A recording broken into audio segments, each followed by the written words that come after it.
നമ്മളെ നാടിന്റെ പോക്കത് എങ്ങോട്ടാണ്? ആണുങ്ങൾ ആണുങ്ങളെ കെട്ടുന്നു, പെണ്ണുങ്ങൾ പെണ്ണുങ്ങളെ കെട്ടുന്നു. ആണുങ്ങൾ ആണുങ്ങളെ കെട്ടുന്നത് പോട്ടേന്ന് വയ്ക്കാം, അങ്ങനെയെങ്കിലും കുറച്ചൊരു ഒഴിഞ്ഞു കിട്ടും. പെണ്ണുങ്ങൾ പെണ്ണുങ്ങളെ കെട്ടിയാ എന്നെപ്പോലുള്ളവർക്ക് ആര് പെണ്ണ് തരും? ഇവ ആണിനോടാണോ പെണ്ണിനോടാണോ എന്തോ കണ്ട് കണ്ട് കണ്ട് കണ്ട് അറത് കണ്ട ഇവനാരും ചോദിക്കണം എന്തായിരുന്നു? അതല്ല, അത് നിന്റെ ആരാണെന്ന്. പൂക്കി. പൂക്കിയെ ഞാൻ പൊക്കി. പട്ടാള ഹുസൈന്റെ മോളാണത്. എന്റെ പൂക്കിയാണത്. നിന്റെ പൂത്തിരി അയാള് ചെത്തി വിടും. നമ്മളോടനെ രജിസ്റ്റർ മാരേജ് ചെയ്യും. നിനക്ക് എത്ര വയസ്സ്? അടുത്ത മാസം 14 ആവും. അവൾക്കോ? 12. പൂക്കാൻ പറ്റിയ പ്രായം. എന്ത് പ്രായപൂത്തിരി വേണം? പൂത്തിരി വേണോന്ന് പ്രായപൂർത്തിയാവണം. നിനക്കായ?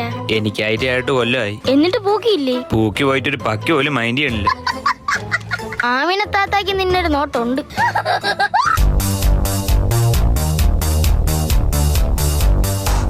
ഇപ്പം വരും, നീ അവിടെ ചെന്ന് തിരിഞ്ഞേക്ക്. അടുത്ത തീയതി അറിയുമ്പോ പ്രപ്പോസ് ചെയ്യണം. എന്നിട്ട്